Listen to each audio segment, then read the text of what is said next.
Hey, do you remember yourself 10 years ago? The world around you was very different from now, wasn't it? No wonder. The 21st century is the age of rapid technological progress, and we're advancing at a mind-blowing rate. So, what do you think our world will look like by 2025? It's only a little bit more than 5 years from now, but by various accounts, it's going to be really exciting in 5 years. Let's see. Solar panels will beat fossil fuels in energy output, becoming the largest source of energy on the planet. Researchers from Thomson Reuters are sure this will happen because of new and modernized materials. With those, solar panels will be able to absorb much more sunlight, and even when it's overcast. Augmented and virtual reality will become a thing. Today it's a pretty new and raw technology, but 5 years from now, it will already be something everyone uses in their everyday lives. For example, you'll be able to have a virtual tour around a hotel before booking a room in it. Or how about taking a good look at 3D models of all goods in a store before adding them to your cart? Handy. Speaking of augmentations, people themselves will become enhanced. Microchips embedded into your skin instead of a paper or plastic ID. Bionic limbs having all the functions real arms and legs possess.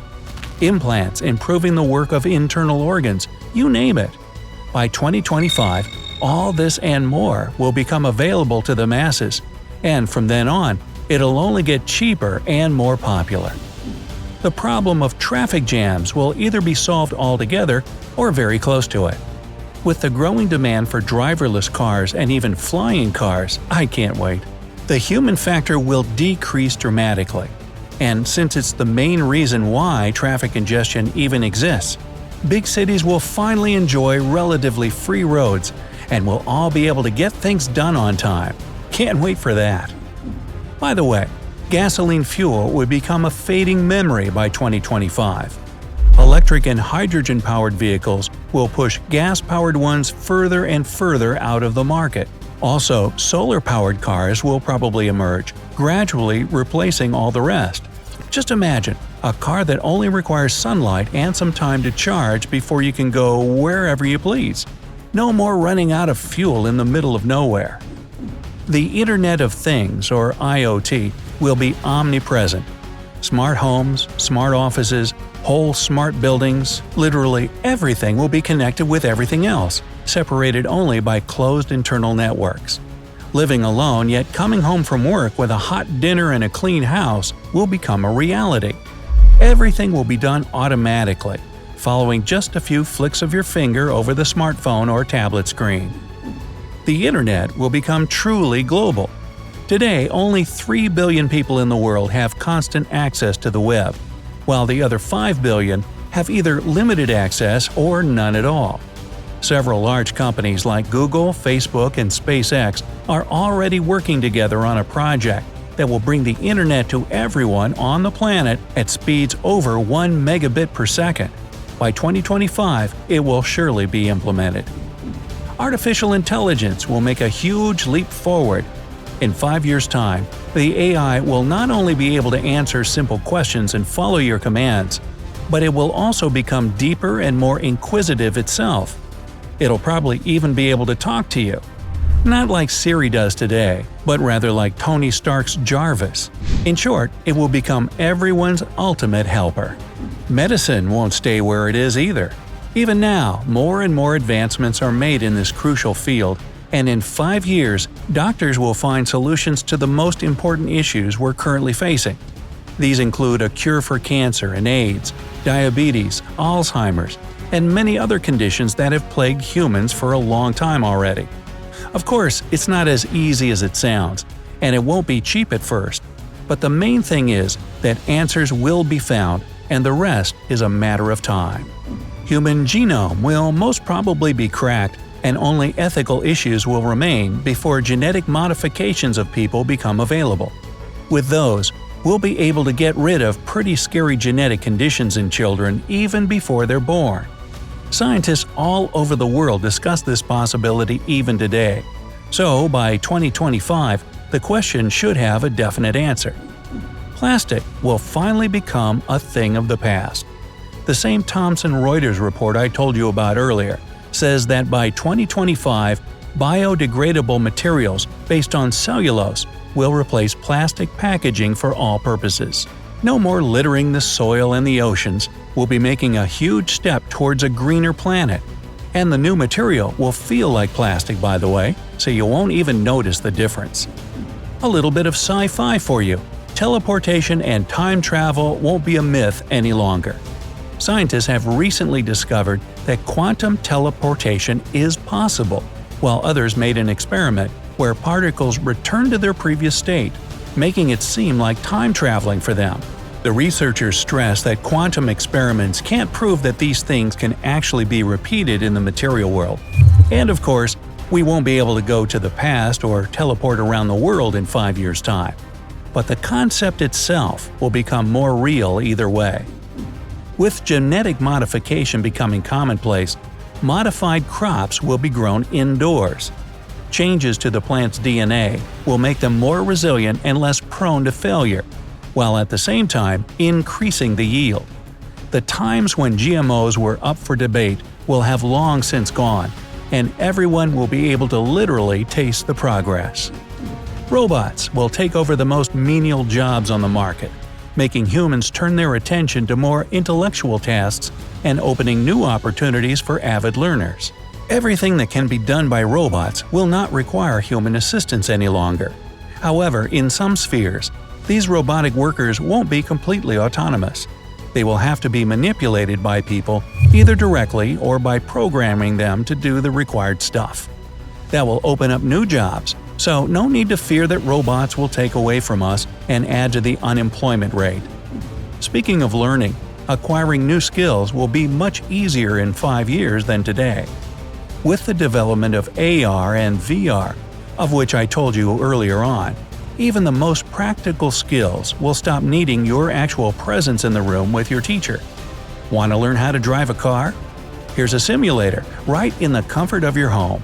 Perhaps such a method of learning won't be too widespread yet, but it will definitely start taking over the minds of people and get more and more popular with every passing year. Machine learning will also make large progress. Things like near-perfect electronic translators, navigation systems that adapt to your driving style, and other gadgets and software will make our everyday lives much easier. We'll be able to communicate with anyone we want almost without the language barrier and do our routine stuff quickly and without any discomfort. And it's all thanks to clever machines that teach themselves off their surroundings and the decisions taken, either by humans or around them, or by the machine itself. 5G mobile internet connection will be a common thing in most technologically advanced countries and cities. With 4G, it takes up to an hour to download a movie from the web. 5G takes it to a whole new level, downloading the same movie in just a few seconds. The connection speed of this network is simply astounding, and it allows all kinds of things to be done, from real-time broadcasting of sports events like it was done during the Winter Olympics in Pyeongchang in 2018, to long-distance manipulation of robot surgeons by actual doctors. Blockchain will become the preferred method of transferring money and valuable assets between people and organizations. You must have heard about Bitcoin and other cryptocurrencies. Those are based on the blockchain technology. In short, it allows you to get rid of the middleman while transferring your money, making the operation secure and direct. For example, when you make a transfer from card to card, your bank plays the role of that middleman. It tracks all your transactions and can block your account if you do something it thinks is suspicious.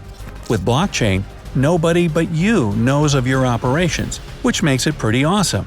You know your money is always in your hands, until you spend it. And finally, entertainment will become even more diverse with growth and popularity of space tourism. Right now, entrepreneurs like Richard Branson and Elon Musk are only getting ready to launch their first space tours, and they'll only be affordable for the wealthiest. But by 2025, the cost of it will slowly start to decrease as the whole process will become more easily performed. I'm not saying we'll all be able to see the stars firsthand, it'll still be very expensive, But it will be a beginning, and who knows, maybe in another decade, we'll be riding rockets into orbit like we fly in airplanes today.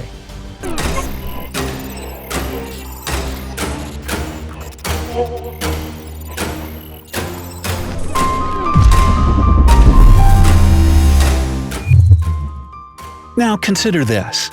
Does the Ohio State University Marching Band have their field maneuvers directed by aliens hovering overhead high above the stadium? A scary theory to say the least. If you like that one, check this out. 13 of the scariest theories known to humankind. One of the most beautiful things about humanity is that we question everything. Where did we come from? Where are we headed? Is there intelligent life on Earth? Makes you wonder sometimes. When the mental gears really start moving, people can come up with theories that are downright terrifying. In this video, you'll learn about 13 of the scariest theories that'll make you question everything you thought you knew about your reality. But before we dive down this thought-provoking rabbit hole. Number 13. The Great Filter. When you really consider the size of the universe, it's only reasonable to assume that it's filled with countless life forms. Yet, we haven't stumbled across any of them so far. So why is that? According to this theory, somewhere out there exists a great filter.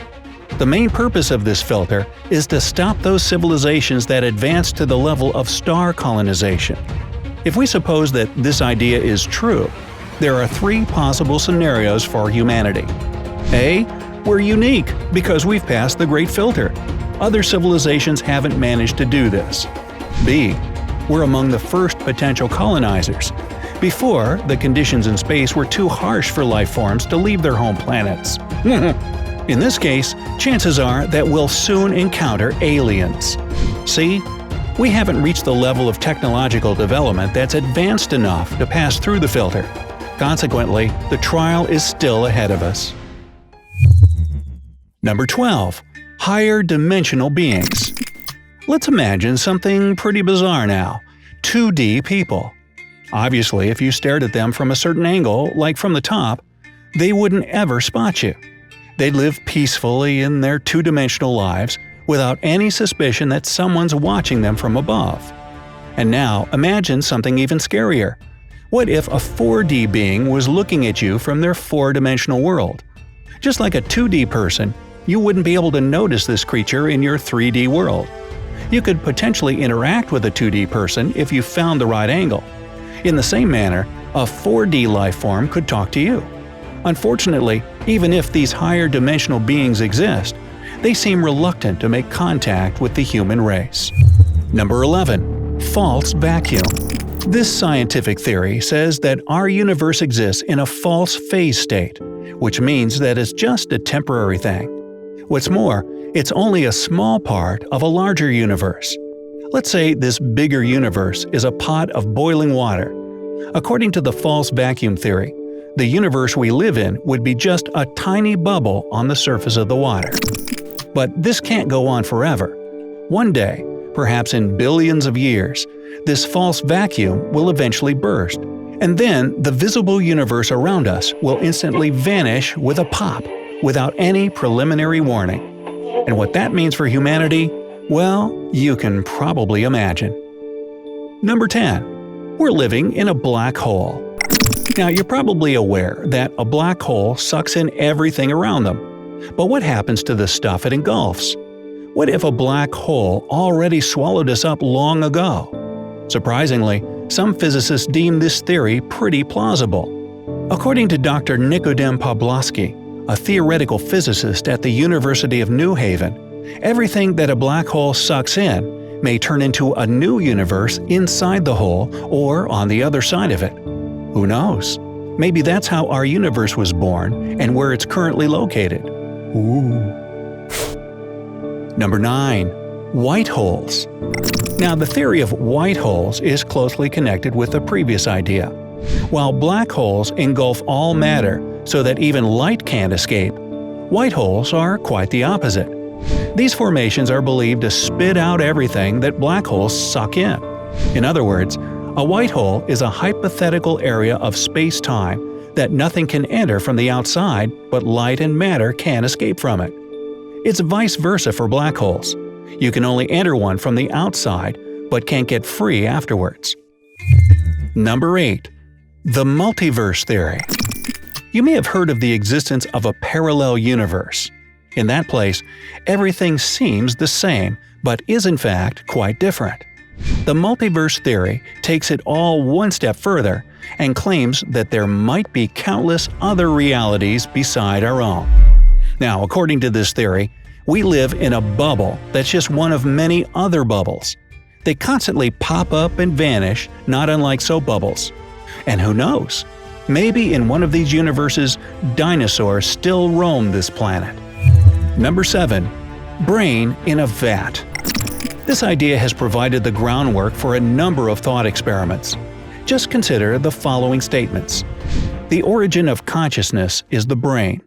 The brain needs electrical impulses to operate. However, it can also be influenced by external stimuli. Thus, if such stimuli are simulated to a high degree, the brain won't be able to distinguish these artificial stimuli from natural ones. Basically, what this means is that you very well could be just a brain in a jar. Something is feeding you false impulses and you're hallucinating your whole life and reality. Now, that's a truly weird thought. Number 6. ROKO'S BASILISK. ROKO'S BASILISK is a hypothesis that some future super-powerful artificial intellect can retroactively punish people who've struggled against it in the past, which is our present, or even those who did nothing to help bring it about. This theory mostly explores the possible consequences of developing AI to such an advanced level that it can backfire on us. Who comes up with this stuff? Ready for more? Number 5. The Transcension Hypothesis. How about a less scary, more positive theory for a change? Well, I'm ready for that. The Transcension Hypothesis states that a civilization eventually gets to a certain intellectual level. Having reached this point, it manages to achieve microscopic technological singularity – okay, stay with me now – and create a black hole which will allow this civilization to leave its visible universe. This way, it'll take its complexity, intelligence, and growth to new levels. At the rate our scientific development is going, this becomes a real optimistic probability for the human race. Number 4. The Terror Management Theory. According to this idea, everything we do comes from the fear of death. Our wishes and motivation are based on just one thing, and it's the idea that one day we will stop existing. When you consider modern medicine, or even just anti-aging procedures and products, it becomes obvious that we really are desperately trying to avoid death. Science works day and night to ensure that humanity will survive, and the human lifespan will become longer and longer. Number 3. The sixth mass extinction. This theory is probably the most horrifying, yet unfortunately, it's the most probable scenario. Some biologists believe that humanity is headed for or already passing through the sixth mass extinction.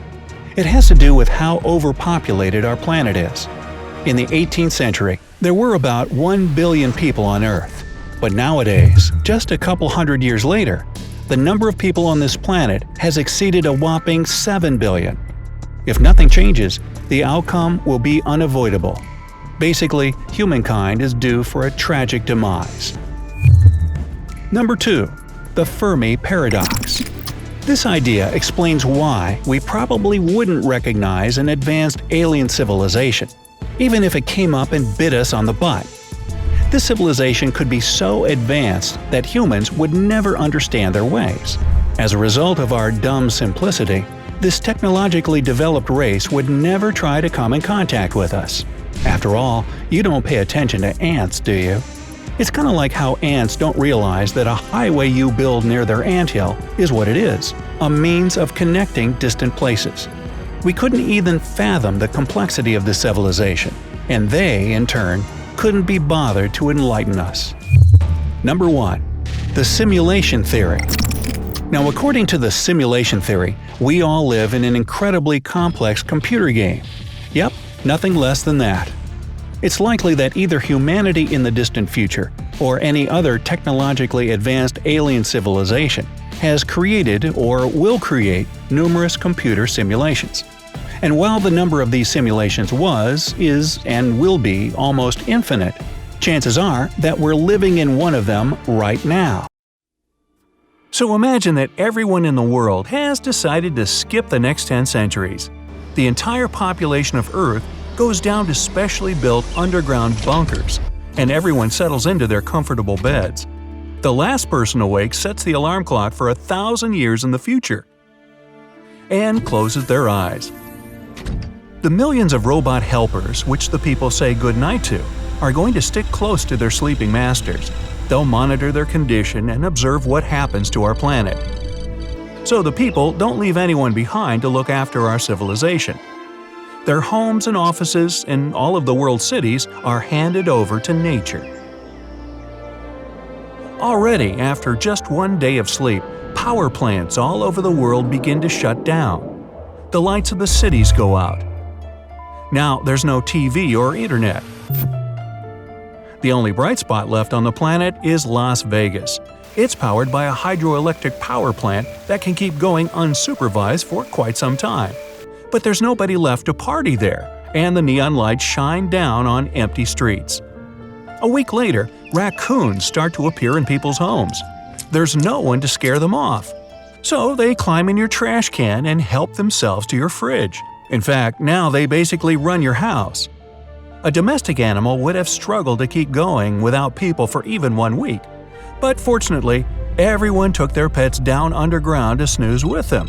Who wouldn't want to sleep for 1,000 years with a cat curled up in their lap? Without electricity, the refrigerators in supermarkets and restaurants will stop working. Food and groceries will soon start to spoil. The bad smell will attract lots of different scavengers and pests. A month has passed since the Great Snooze started. Nature is already beginning to break into large cities. And I don't just mean the plants. The lions who live in the city zoos have realized that their enclosures are no longer electrified. They now rule our towns, walking the streets in search of prey. A year later, without any people around, the world's ports are in chaos. Ropes have begun to tear, and huge cargo ships are drifting free from their docks. Some of them collide with each other or smash into bridges and sink. The rats who lived on the cruise ships will finish off the leftover supplies, and they'll start fighting with the seagulls for scraps. 5 years of sleep. It's impossible to recognize our cities anymore. Vines and ivy have covered buildings, and other plants have turned concrete streets into gardens. You can't hear the endless honk of car horns or the music from all the ads on Times Square anymore. All that's left is the birdsong and the wind. Oh, and Las Vegas has long stopped lighting up as well. Normally, astronauts control and correct the orbit of the International Space Station, but now they're asleep back on Earth along with everyone else. The ISS soon enters Earth's atmosphere and falls to the ground. 10 years.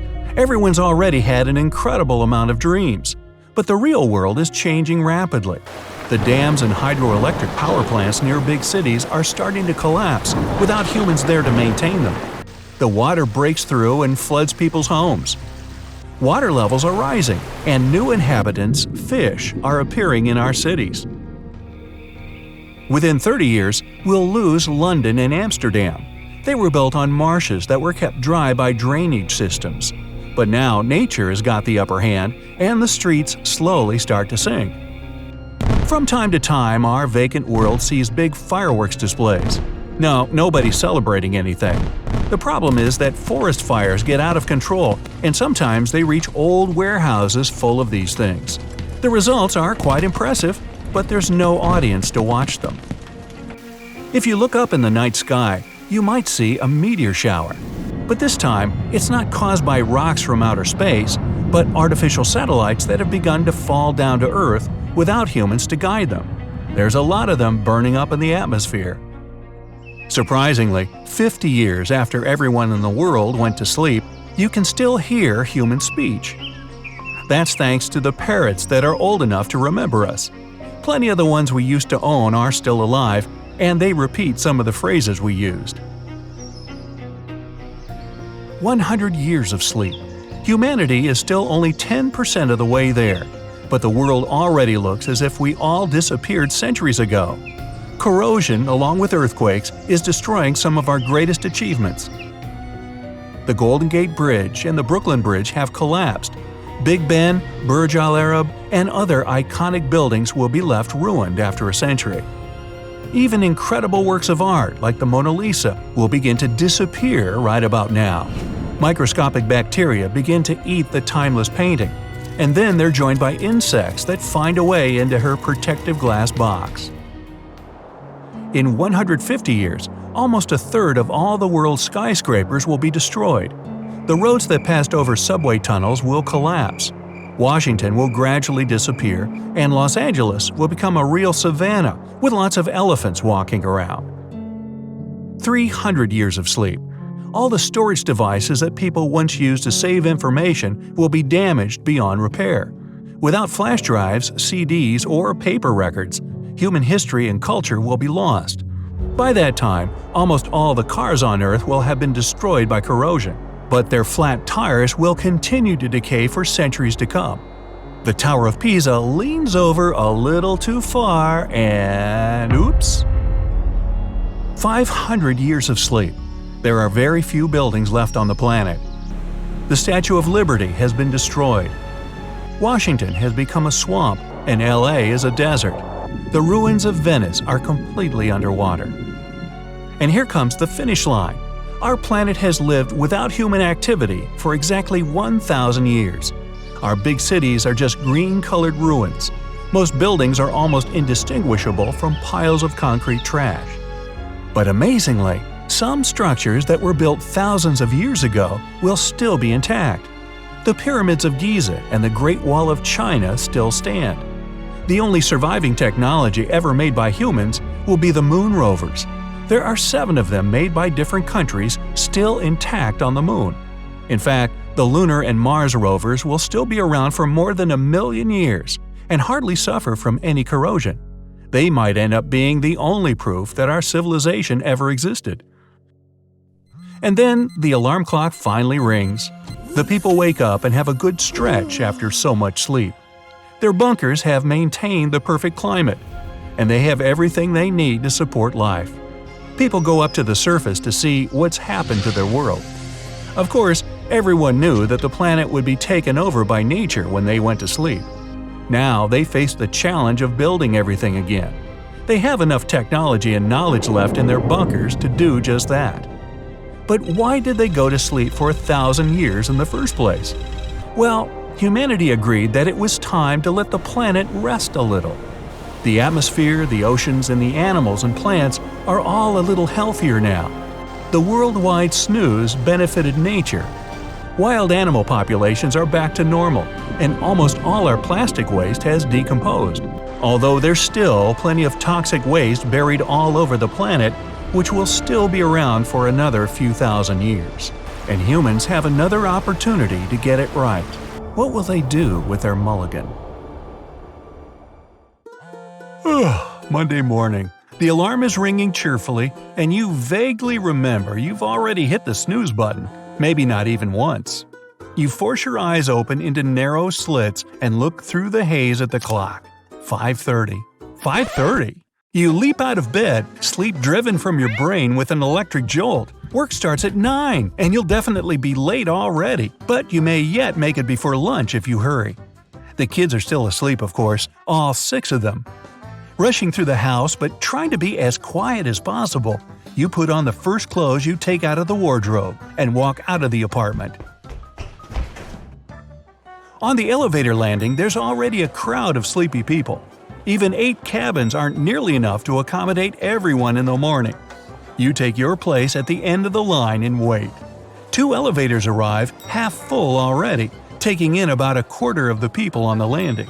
It takes another 10 minutes or so for you to finally cram into a cabin and start moving down from the 42nd floor. You feel bad for those living below. They have to wait even longer. It's 6 a.m. when you leave the apartment building and join the rushing crowd outside. As usual for this time of day, there's a huge traffic jam on the road nearby. The crowd of pedestrians is too big, so you have to walk slowly. In about an hour, you get to the subway and stand in line to get inside. It'll take another 40 minutes or so. Still faster than walking all the way to the office or driving. Underground, you have to wait for your turn to hop inside the train. They come every 5 minutes, but there are so many people that even cramming doesn't help. You only manage to get on after another 20 minutes. The doors catching the hem of your jacket. You stand flat against the doors, pushed into them by the press of the people. At the next stop, you have to get off the train to let others out. But when you try to get back, you're pushed by the crowd waiting to hop on and miss your place. Come on! The doors close and you wait another 5 minutes, pressed from all sides by anxious commuters. When the train arrives, you work your elbows urgently to get inside. Got it. You prepare for a long ride ahead. There's a similar ordeal awaiting at the next 4 stops. When you finally get to your station, you're already exhausted. It's 9:20, you're late as expected, and there's still some way to go. A crowd of late runners like you is even larger in the city center, so you take a deep breath and dive in. People are going different ways, so you have to push through, which makes the going painfully slow. If the streets were not so busy, it would take you no more than 15 minutes to get to the place. But in this mess, you spend an entire hour brawling your way. At last, at 10:30, you're at the entrance of your building, Demos, Inc. Despite it being one of the biggest office buildings in the city, there's a line to use the 6 elevators as well. You roll your eyes and set to wait another half hour just to get to your floor already. Wow, you're in the cabin. What a relief! You press the button with number 33 on it and wait. Again. It's 11:03 a.m. You've been awake for almost 6 hours, and yet you've only just arrived at your workplace. Your colleagues are zooming around the floor like ants, and you carefully make your way to your cubicle. At least it's near a window, and you have a great view over the town. You look outside and see the familiar picture. Rows upon neat rows of skyscrapers, most of them apartment buildings combined with offices. It's been over 50 years since the anomaly happened. No one knows where it started exactly, but people began having quadruplets and even quintuplets much more often than usual. And strangely, it seemed to only affect this city and its suburbs. In the first decade, some decided it was something in the air or water of the town and moved to other places, but it turned out everyone who was born here was affected already. Even those who moved to other countries later reported to have up to jaw-dropping 10 children all at once. And not everyone wanted or even was able to leave town, so something had to be done. That's how Demos Incorporated appeared.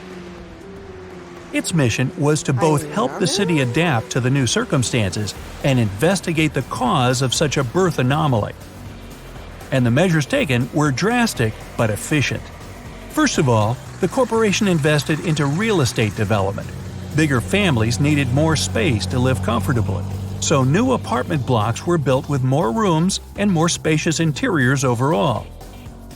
People were offered to sell their old apartments and houses in favor of newer places to live, and most of them gladly agreed. There was a downside too, though. Those who didn't want to move soon found themselves surrounded by huge construction sites. Eventually, they couldn't stand the noise and dust and agreed to sell their dwellings. The whole city started transforming. Old buildings got demolished to make way for new, taller, and bigger ones. Roads were broadened for transport to move more freely. New businesses were opened to give jobs and services to thousands of new citizens. But that wasn't enough. Population growth was more rapid than city development. Thousands left, but millions stayed. The initiative to restrict birth was met with a massive civil protest and discarded. As a result, even with hundreds of skyscrapers, the city is terribly overpopulated. Its area has grown massively since the anomaly began, and now it's the largest city in the world, not only by population, but by area too. Working conditions have deteriorated as well. More and more people look for jobs that can be carried out from home because of incredible traffic jams. Others have found work in their own or neighboring apartment buildings. Yet others still, like you, are not so lucky. They have to wake up early in the morning just to get to work on time. It's not uncommon to have an alarm set for 4 a.m. At this time, it's relatively crowdless in the streets.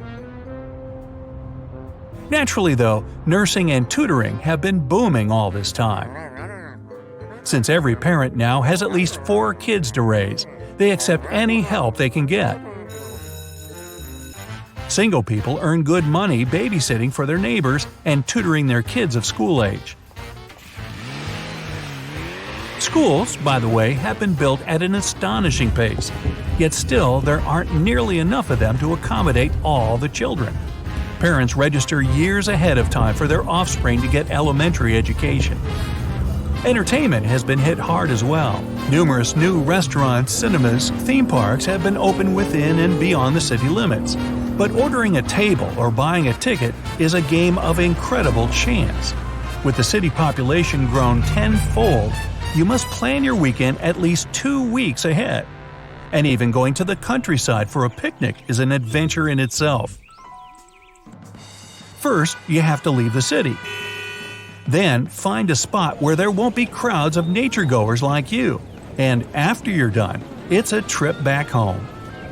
Normally, people prepare for at least a 2-day stay in the country because it takes 3 hours just to leave the town and another 3 to get back. Lost in thoughts about all this, you don't notice your colleague approaching you and start when she touches your shoulder. She smiles and apologizes, and you notice a folder in her hand. She traces your gaze and puts the folder on your table, opening it. Inside, you see some documents, but don't understand what they're about. Your colleague points to several paragraphs, and you have to read them 3 times before realization dawns on you like a hammer. It's a set of reports from several cities across the country. There are lots of numbers you can barely understand, but all of the papers have one thing in common. They end with a request for Demos Inc. to open a branch in their respective towns. You count the reports. 17. 17 new cities have just experienced the same baby boom you've been trying to cope with for half a century. A huge meteorite enters our atmosphere, causing an explosion of catastrophic proportions. All forms of life on Earth cease to exist. A giant wave of fire wraps around the planet several times until only ash and dust remain of the green landscape. But then again, there's another option for our planet's future. The sun could swallow it. Wait. Who is this? In the course of its evolution, our star will keep expanding. Am I the only one hearing this voice? Until it gets so big that it just swallows our planet without even noticing it. Hey buddy, that's my video. I don't think so. Okay, alright, I'll share it with you. But let's not look that far into the future. Whatever you say, buddy. How about the fact that the Earth will soon have rings? Like Saturn? Almost. Saturn's rings are made of dust and ice. Yeah, I've heard about that. Thousands of years ago, something really mysterious happened in Saturn's orbit. The planet's gravity tore one of its satellites apart. Yes, Saturn is a gas giant. It's 95 times heavier than Earth, so it has stronger gravity. It attracted a small moon from its orbit to its surface. Then, it was torn apart from the inside by tidal forces, like the ones between Earth and Moon. Many huge fragments stuck in Saturn's orbit. Some scientists say there was a collision of 2 moons there. They crashed into each other like billiard balls. As a result, both cosmic bodies turned into a pile of debris and blocks of ice. No matter how they got there, this debris started circling Saturn. They collided with each other, turning into smaller rocks. It was a kind of cosmic blender. Rocks gradually ground into dust, and huge blocks of ice turned into small crystals. On average, the objects are in the same ratio to these rings as a human fingernail to a school bus. And soon, similar rings will appear around Earth. But how? I mean, we have the moon, and it's hard to imagine that it could break apart at any moment. Plus, we don't have another moon to recreate the same collision in our orbit. Space junk. We have a lot of it. We started launching spacecraft into Earth's orbit in about 1957, and it almost always follows the same scenario. Ah, yes. The rocket consists of several parts, a booster, or even several of them, the second stage of the rocket, and a cargo, which is contained in a capsule at the end of the rocket. The booster accelerates the rocket to almost orbit and then undocks. The second stage fires up the engines and climbs even higher to get the cargo into orbit. Then the second stage undocks as well, and the cargo capsule releases the satellite or space probe into outer space. Yes, the first and the second stages of the rocket and the cargo capsule were disposable. That means they stayed in Earth's orbit. Over time, our planet attracted them. They entered the atmosphere and burned up because of friction with the air. But many objects keep orbiting our planet for decades. As of 2021, there are about 170 million space debris objects in our orbit. These are parts of spacecraft, like the bolts used to undock rocket stages. There are also old artificial satellites, operating ones, functioning spacecraft, and debris from collisions that had already happened. Oh, I've heard about that. In 2009, two satellites collided with each other. Both satellites were destroyed. They shattered into about 600 pieces of different sizes. Yes, and these sharp metal fragments are flying in orbit at about 6 miles per second. So they could make a trip from New York to London in less than 10 minutes. Yeah, that's about the same speed at which our rockets fly.